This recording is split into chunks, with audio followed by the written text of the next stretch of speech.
Meu familiar estava internado e fugiu da clínica. O que eu devo fazer se ele voltar para casa? Devo interná-lo novamente? É mais comum do que você possa imaginar. Uma pessoa está realizando um tratamento em uma clínica ou em uma comunidade terapêutica e ele fugir. Nesse vídeo você vai saber como se deve proceder se acaso isso acontecer com seu familiar. Sejam todos bem-vindos. Eu sou Amélia Prado, psicóloga. Trabalho na recuperação de pessoas com dependência química, na orientação e atendimento às famílias. Não é raro acontecer de um dependente de álcool ou de outras drogas fugir de uma internação, seja ela uma internação voluntária ou involuntária. Às vezes acontece até do dependente químico sair e se arrepender e voltar para a clínica. Mas geralmente eles fogem e não voltam.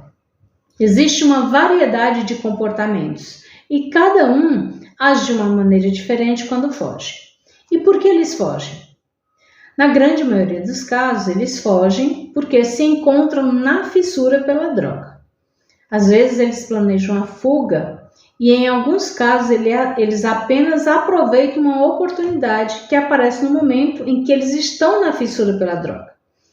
Se você não sabe, a fissura é um desejo quase incontrolável pelo uso da droga.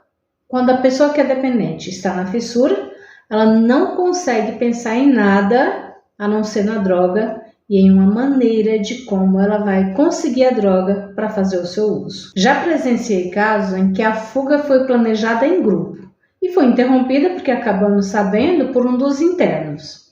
E o interessante é que o interno foge mesmo estando em uma internação voluntária. Mesmo quando a internação é involuntária, dependendo do lugar, quando ele está ameaçando que vai embora ou que não quer ficar, é dado ao paciente o direito dele entrar em contato com sua família e pedir para irem tirá-lo da internação. Já trabalhei em locais que funcionava assim. E mesmo assim, tem pacientes que fogem.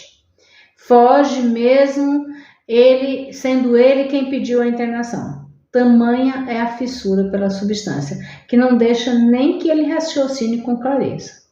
Alguns saem e fazem uso durante um dia e voltam para casa. Outros fogem, ficam dias no uso, uma semana, 15 dias e depois voltam para casa. Só um trapo de gente. E outros não voltam para casa. Ficam na rua, infelizmente. Fazem a escolha pela droga totalmente e viram moradores de rua. E às vezes, jovem. E infelizmente não acontece apenas com homens, mas com mulheres também. E como agir quando acontece uma situação como estas? Sabemos que cada caso é um caso. Aqui é do mesmo jeito. Vamos pensar em como agir em cada caso. Se o dependente químico fugiu da clínica ou da comunidade terapêutica e ficou um dia ou dois e voltou, é importante o diálogo.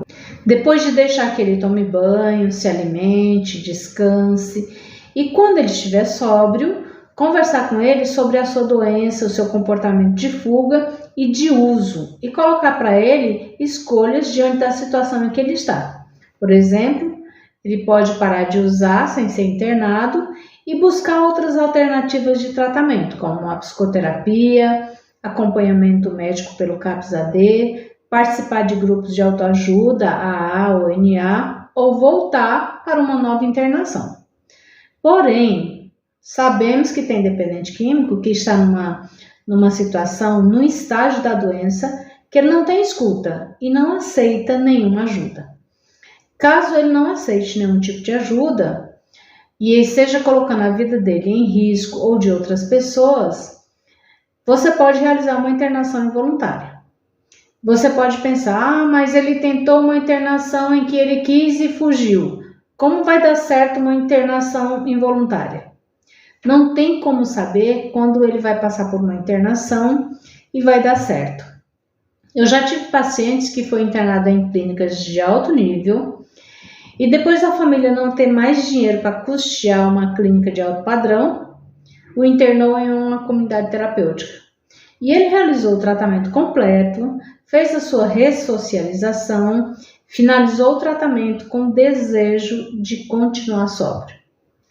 Então, não tem como a gente dizer que uma internação voluntária não vai dar certo. É muito comum, conforme a doença vai se agravando, a pessoa vai pensando e acreditando que não vai ter mais jeito. A doença vai se agravando e a pessoa não quer realizar nenhum tipo de tratamento. Diz que não consegue parar e que vai morrer usando mesmo, porque ele acredita que não consegue parar de usar e que internação para ele não adianta. E aí ele faz uma internação involuntária, fica um período sem usar e percebe que ele consegue sim parar de usar. Para alguns funciona, para outros não. Assim como a internação voluntária.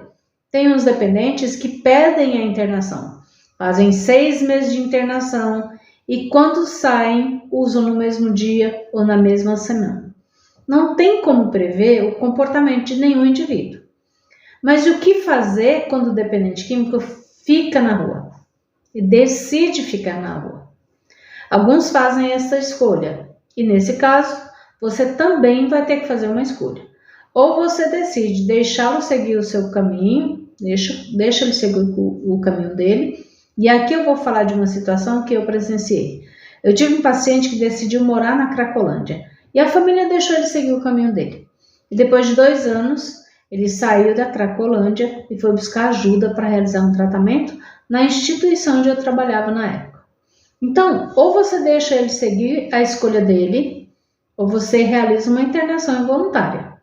E se você não tiver condições financeiras para pagar uma internação involuntária, você pode tentar conseguir uma internação compulsória.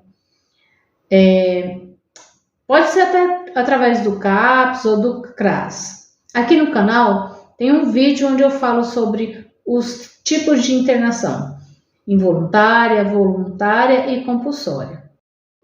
Aproveite que você está aqui no canal e assista que você vai entender melhor sobre os tipos de internação. Basicamente são essas 2 escolhas que você tem. Ou deixa ele ficar na rua e não faz nada, ou realiza uma internação voluntária. Por que eu estou falando que você tem essas 2 escolhas? Porque tem casos em que a família fica ajudando o familiar que está na rua.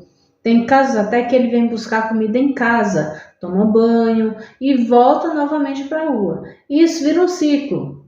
Eu entendo que é difícil não cuidar, mas se você continuar cuidando dele enquanto ele está morando na rua, você está ajudando e facilitando com que ele continue no uso de drogas.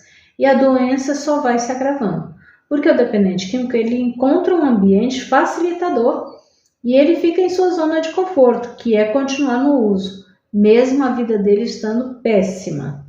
Então, quando você toma a decisão de deixá-lo na rua, ele tem que arcar com a escolha que ele fez de morar na rua. É uma situação muito difícil quando o familiar faz a escolha de morar na rua, principalmente quando a família não tem condições de realizar uma internação involuntária por conta do custo que é muito alto. O ideal é buscar ajuda antes da doença se agravar a este ponto. Muitas famílias, às vezes, ficam esperando que o dependente químico tome a decisão de buscar um tratamento. E com isso, o dependente fica anos e anos no uso. 10, 15, 20 anos no uso sem nunca realizar um tratamento. E a família adoecendo devido ao comportamento de uso de drogas do dependente. Agora deixa aqui nos comentários se você já passou por alguma dessas situações que eu citei aqui. E agora eu vou finalizando nosso vídeo de hoje. Não esqueça de curtir, compartilhar e se inscrever no canal se você ainda não for inscrito. Muito obrigada, eu espero você no próximo vídeo. Fique em paz.